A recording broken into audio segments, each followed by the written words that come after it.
I'm Sonya morton-firth and you're tuned in to the Sonya morton-firth Show. Today my guest is Tony Margiotta. From a long career in the military to supporting Boris Johnson and Sadiq to mentoring startups in one of London's largest Fintech communities. Watch this interview as we explore how having discipline in life leads to freedom and how we should be helping veterans to transition into Civvy Street. Tony, hello. Welcome to my home. Oh, and it's beautiful. Thank you for introducing me. Thank you. Well, look, we've been trying to get this going for a couple of years now. I was thinking about when I last met you, but I'm so glad you're here, Tony, and I'm dying to delve into your life because you certainly have led a life less ordinary.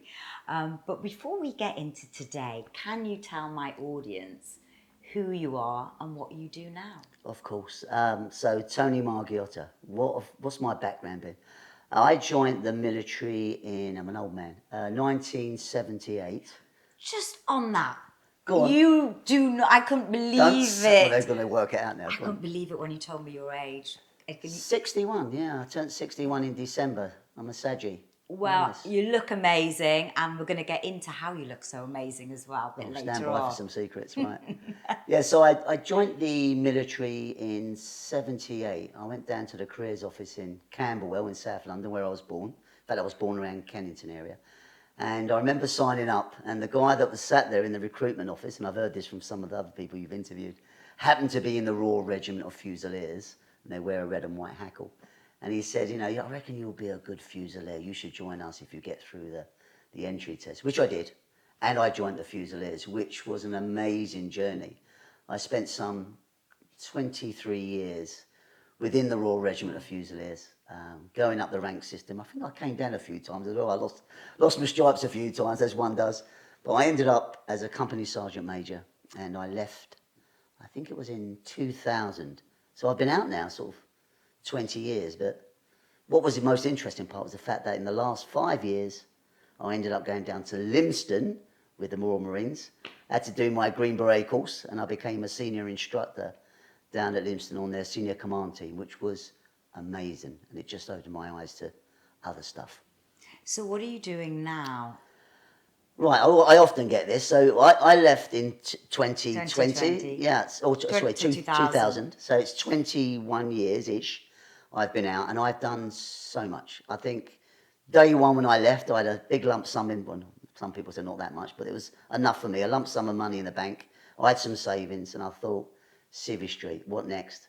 Rucksack on, and I went travelling for 18 months, Vancouver, the States, and various other places. And then I was asked, would I consider staying in Santa Monica and helping a buddy out with his exotic furniture business called Carducci, all mother of pearl, deep sea shell, very Versace looking. I ended up staying 3.5 years, nearly 4 years in Santa Monica. Great 3 years there, met some amazing people, started to do some non-profit stuff. What did I do then? Left there, went to live in Vancouver where my best buddy is. Spent 1.5 years in Vancouver, lots of skiing. And then I was drawn back to London town, which is my favourite city, it's my home. And ended up doing, again, some non-profits. And then ended up working with LOCOG, the Olympics, in preparation for 212. And then it went on from there. And now you're working for one of London's largest ecosystems, Fintechs. I know, how bizarre. Tell me a little bit more about that. So I think it was about 8 or 9 years ago, I met this girl in a pub in Clapham. As you do. As you do, on a New Year's Eve. Let's give a call out for Clapham, because I lived in it. Clapham 20 years, great place. It's very young now, but it is a great place. You can do everything you want in one high street if you like. But I was in my local pub called the Railway near Clapham North. And there was this girl in the background. I was with all my mates. It was New Year's Eve. And we're just having a quick beer before we all went off to our girlfriends or our families. And I saw this girl and I thought, I know that girl from somewhere, but I couldn't really picture her. So I sort of waved at her and said, Happy New Year. And she went, oh, hello, love, Happy New Year. I said, come and meet the lads. She came over, had a chat. It was Michelle Dubry. She does a lot of stuff on TV. Yes, and won The Apprentice. Yeah. And she said, oh my God, you need to meet one of my mates who's a serial entrepreneur who's thinking about starting something called co-working. And I thought, I have no idea what that is. And I ended up meeting this guy, and then that was the start of my journey in setting up co-working spaces. This is before the WeWorks and stuff. And it became very successful. And one day, Barclays approached me. Two guys, suited and booted, walked into my co-working space and a small group of us and said, hey, we're Barclays, we're a big global bank, but we don't talk the startup talk, but we want to. And we know that you guys have got your foot in the ecosystem. So we created Rise, which is now hugely successful. We've got a club in New York. My club is in Shoreditch, which I run with my team, alongside, of course, Barclays. And it's 7 floors, and there's about 41 companies there now. Some cracking fintech companies. And of course, London is the #1 city in the world for fintech. Love it. Tony, wow, what a life. So from years in the military to traveling around the States, Canada, to now running one of the biggest ecosystems in London in fintech. It's absolutely amazing. What have you learned about yourself along that journey? What a great question. I know that people can change. You can change as an individual once you start to understand a little bit more about life. Because I'll be really honest, when I left in 2000, as a company sergeant major, stepped out of those gates of the military, the all-encompassing mother in arms of the military, to the big wide world, I thought, what's going to be next for me? And I was a bit arrogant then. I thought, check me out. I was ex-sergeant major. I love my skiing. I love my sports. I'm into training. I've been around the world. I've been in conflicts. And now it's Civvy Street. So I was a bit of a handful, I would suggest, when I first got out. But during that journey up until the present day, the biggest thing that's molded me and changed me somewhat to where I am now is meeting a variety of different people, is understanding how the mind works, which has been a recent 5-year sort of project of mine. And throughout that stage also keeping fit and healthy. That's the biggest thing that I've learned I had to maintain to enable me to be where I am now. I love that. I just want to go back and touch on that. You said over the last 5 years, you've been working a lot on the mind and fitness. What has been your biggest challenge over the past over your life, and how did you cope with it? I think in the early days, it was a case of, do I fit in? I've always wanted to be part of the gang, and not that I wasn't. At school, I was always like the guy to pick for the football team because I was a bit of a maverick in the midfield because I love football. When I joined the army, I was always shorter than everyone else. No one called me by my right name. They always called me, because my surname is Margiotta, or actually Margiotta in Italian, but everyone called me Maggie because they couldn't pronounce my surname. I love it. So I've been called Maggie throughout my career, and I was there amongst Geordies, jocks, you name it. But I wanted to fit in. And I think I overdone it in the early days. I wanted, always talking, always had to be the man in the middle. And it didn't always work well for me. So I think it was a case of adapting, especially when I left at 40 in 2000.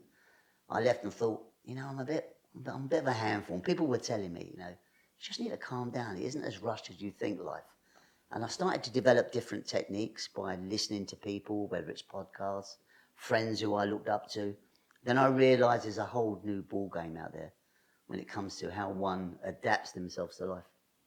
And you pride yourself on your fitness, and you did touch on that and the mental aspect of that. What have you, in terms of your life and where you put fitness and, say, your mental health, how has that helped you get to where you've got to today? It's my #1 priority, and it always will be, I think. We all talk about routines. We all talk about, do you have an early morning routine, or do you have any routines? Well, what is your routine? Oh, I like it. I mean, it's not different from a lot of people you've had on this show, I think, but I'm a 5 a.m. starter. I get up at 5 o'clock, and now it's become ingrained in my psyche, if you like. So I naturally wake up. I don't need alarms. What time do you have to go to bed? 9 o'clock. Okay. 2,100 hours on the nose. And so my girlfriend is often sat with me, on the sofa, and we're watching something on Netflix or whatever, and she'll say, it's nearly 9 o'clock. And I'll say, yeah, I've got to go to bed, love. So she's like trying to work out, okay, well, when are we going to get a little bit intimate? Yeah. So we have to balance we fit it in between 9 and 5 past. Oh, that's me, yeah. Especially at 61, right. So 5 o'clock I get up, and it really is a routine. Walk out the door, dressing gown, wrap it up, get my Nespresso on, so coffee straight away, and I've got this big sort of picture in my bedroom that says, first I drink coffee, then I do stuff.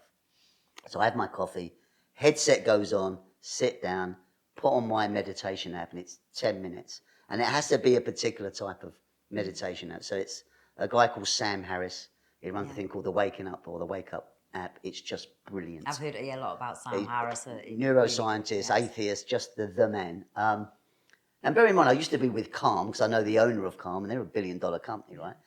But Sam is slightly different. 10 minutes of him, and then exercise is my next priority. But I have to get on my bike. I have to ride from Clapham to Shoreditch. It's only about, 6 miles, if that. Change into my gym gear when I get off my bike, and then I go and do F45, which I love. Yes. Oh, you know F45, right? Yeah, yes. I'm a bit of a bodybuilder myself, but I have heard of F45, definitely. So do a bit of that, and then have a shower, and then I bounce into work, and I don't know how they can handle me, because they say, oh my, here he is, he's arrived. So that's my kind of routine in the mornings. Nutrition, I've become a vegetarian about 4 years ago, bordering on veganism. I think I might be a vegan shortly, but and it works for me, I tell you. Yeah, well, it's whatever works. That's what I tell people. As long as you're getting all your nutrients and your proteins in. There you are. Well, you can and I was talking to my friend the other day. Have you heard of Athletic Greens? Yes, I have. So I get a scoop of them in the morning as well as part of my morning routine, so I cover all bases. But that's my routines in the morning, and that really sets me up for the day. And so my favourite sort of tagline, if you like, is discipline equals freedom. Now, I saw that and I was dying to ask you, what does that really mean, discipline equals freedom? Because I think it's a great quote. Yeah, but I mean, if you come from an ex-military background, naturally people or your viewers now will think, yeah, well, he's ex-military, it's all about that kind of discipline. Well, it's not. It's just about being generally disciplined in the way I approach life. So my morning routine, going through that religiously, focusing on what I eat to make sure I'm getting that, on all my nutrients, focuses on taking that scoop of Athletic Greens, then having time out for my girlfriend, then having time out for my mother and my sister, then having time out for my friends, then making sure I have some time off. All of that, if you stitch that all together, and it takes some time to keep it organised, that's discipline. And for me, that allows me to do lots of stuff that probably I wouldn't do if I didn't have that discipline. I'd be too much rushed. Got to achieve this, got to do that, got to have goals, got to have a New Year's resolution. So that, in my view, I just want to crack on with my discipline, the way I approach stuff, and it creates much more freedom for me. I can absolutely, completely agree, and I resonate a lot with that, especially when you talked about goals, especially at this time of the year. We are, for anyone's watching this, we are in January still, and I got to the point where I was struggling this year with writing my goals down like I usually do. And I think it was part of it. We're coming out of a strange time. We're 2 years out of lockdown. And I thought, you know what? I'm struggling to look at what I've achieved. So I thought, right, I'm just going to put pen down, paper down. And I went away for a week. I changed my environment. Where did you go? I went down to the south coast. I went into the cold sea, which was freezing. I walked along the South Downs, beautiful, and I was just present, Tony, and that's when things really come to you. With your thoughts. Yeah, right? Absolutely. So I completely agree. Sometimes, forcing writing goals down, like you say, can be a bit of a load of rubbish. It works for some people. And letting it flow naturally. That's it. Can it's the flow that's important, and having some sort of accountability. Again, these are all things that we all read about every day, but absolutely the accountability to oneself, I think, is super important. So even now, because I love chocolate, as we all do, I guess, but even now I don't have any chocolate and little sort of treats in the top tier of my fridge. I've got rid of all those, which obviously my girlfriend's going mental because she loves her chocolate, and she's French, so they do love chocolate. But it's really working, I cut all that crap out, and so my body weight is going down. I'm trimming up a bit because at my age you start to get a bit of a pouch if you like a few beers as well. And I've stopped that to a point. But it's just having that happy. It's a balance. I think right? we'll come back in because it is all about balance, definitely, absolutely. So what parallels do you draw, Tony, from life in the military to where you are today, looking at startups?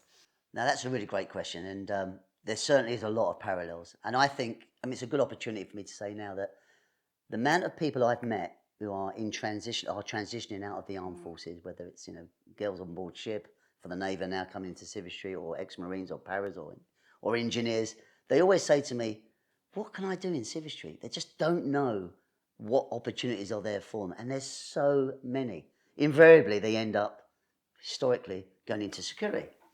Of course. And I've interviewed many veterans that have gone down the security Yeah, because route. they feel safe in that area, right? And they know stuff about it. And there's some good money to be made, especially if it's offshore stuff or going abroad for a little while. But there's so much more. Fairly recently, people have been moving into cyber security. Again, very relevant, and there's plenty of it out there, and it's going to be a future aspect of all our life. But there's so much more. And when you have the skill sets that we all have in transitioning out of whether it's the Navy, Army or Air Force, all those skill sets can merge into a really good offering to civilian firms. We've been taught to plan and prepare whenever we do stuff. We're disciplined. We're good amongst teams. We're leaders. We get up and we get stuff done. We roll our sleeves up, so we get involved. It's just incredible.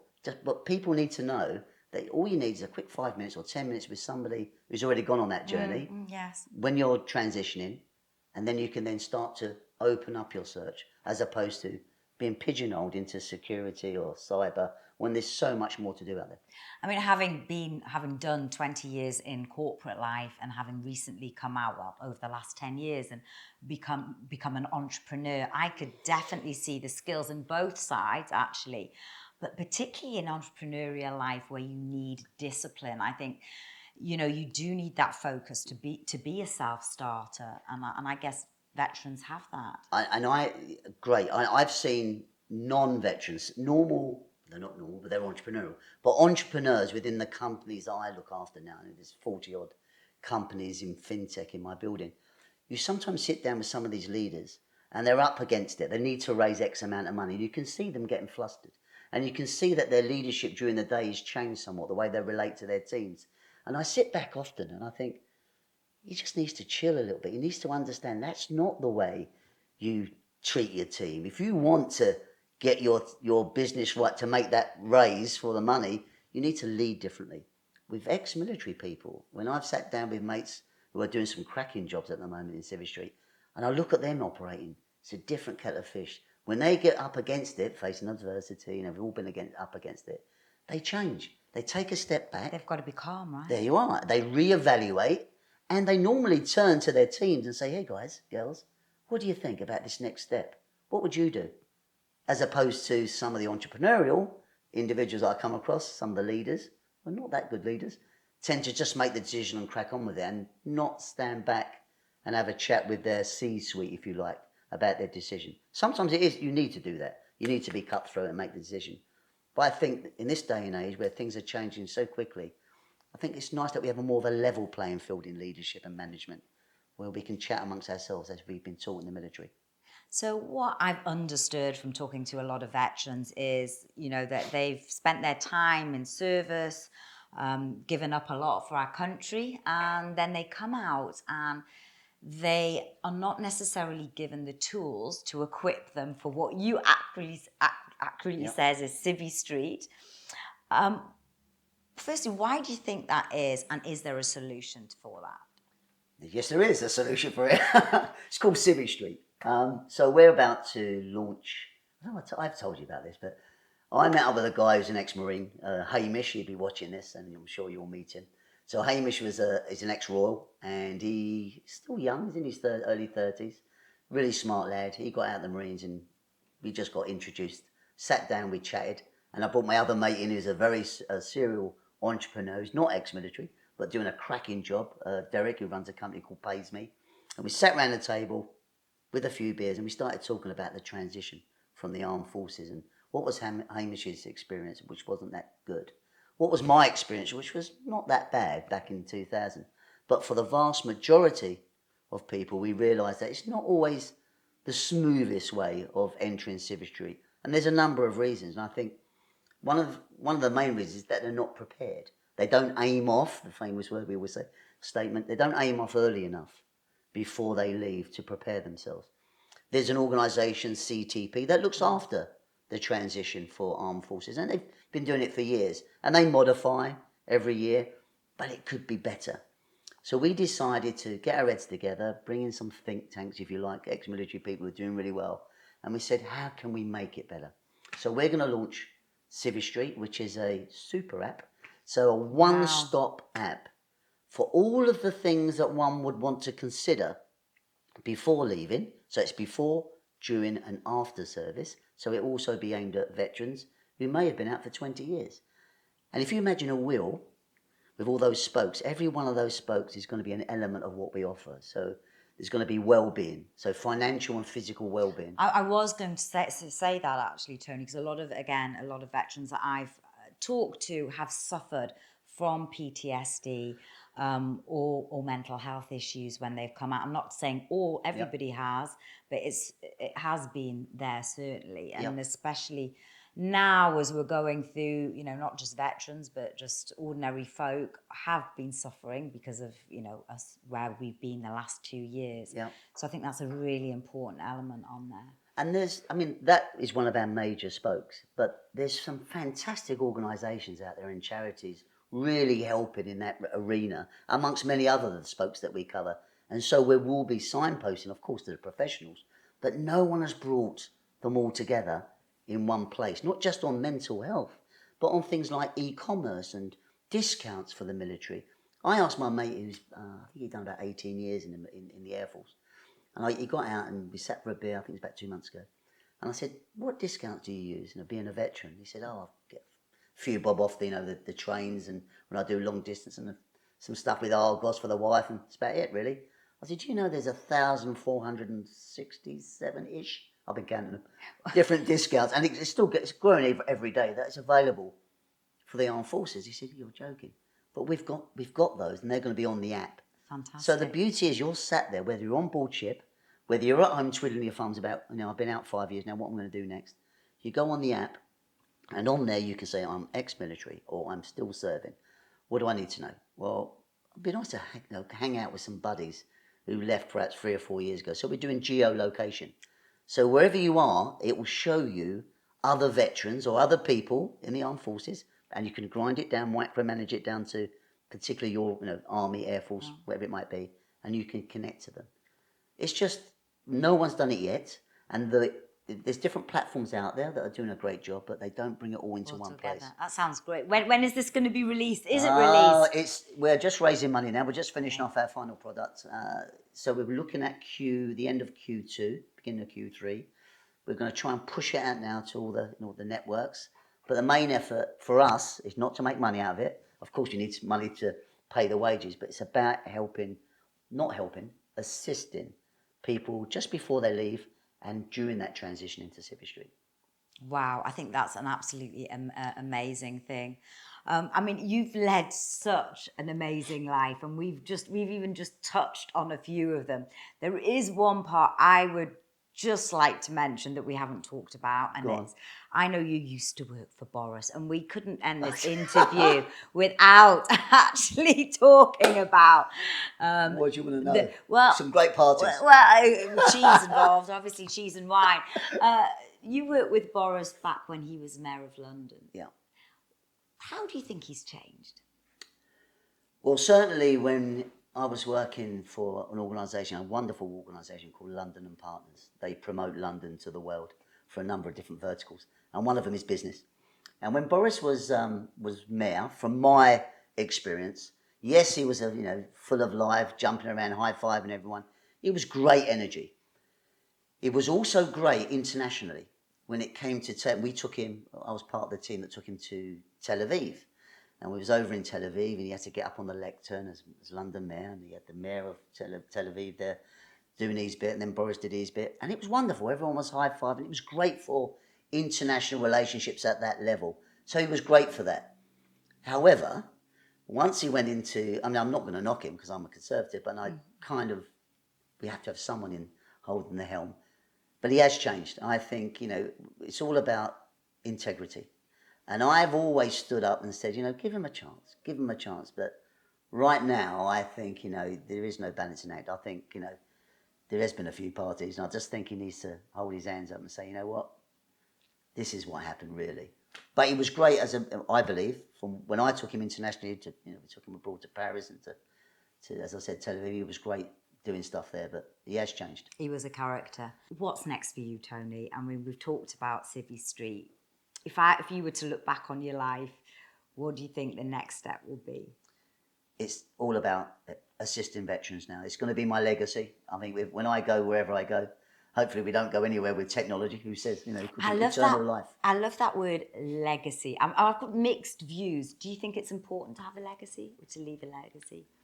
Personally, I think it's important. I like to think that, you know, when I leave this planet, I've got grandkids. I want my grandkids to say, you know, Granddaddy was a cracker. You know, he done that's now live in UK, America, you know, all around the world. This app, this organisation, this movement to help people who serve their country. That's, I think, is important. But you don't have to have a legacy. I think if you can motivate yourself to get up in the morning, be kind, work hard, and just show lots of love to the people around you who matter, that's important. And I always say to people when they say to me, oh, Tony, you love your cycling and your training, but what is it about you? And I say, it's love. The most powerful emotion, I think, is out there. If you've got someone that really loves you, and it sounds a bit soppy this, but if you've got someone that really loves you and that you're in a relationship, you just operate at a different level. And certainly I'm very fortunate to have a fantastic girlfriend called Fanny, French, amazing, knits all my gear, translator. And you're going to get some loving tonight, Tony, if she watches this, yes. But she just makes me happy, and I do operate at just that little increment above normal when I'm around her. It's just different kettle of fish. I think you've just about answered my last question there, but I'm gonna ask it anyway. If you were to write a message in a bottle for future generations to find, what would the message be? Give out loads of love and make sure you're open to receive it. It's really important. Love that. Tony, thank you so much for being a guest. Thank you for inviting me on my show. Thank you. Awesome. Hope you enjoyed the show. Remember, there's a new interview out every Monday, so hit subscribe and like, and you'll get it straight into your inbox.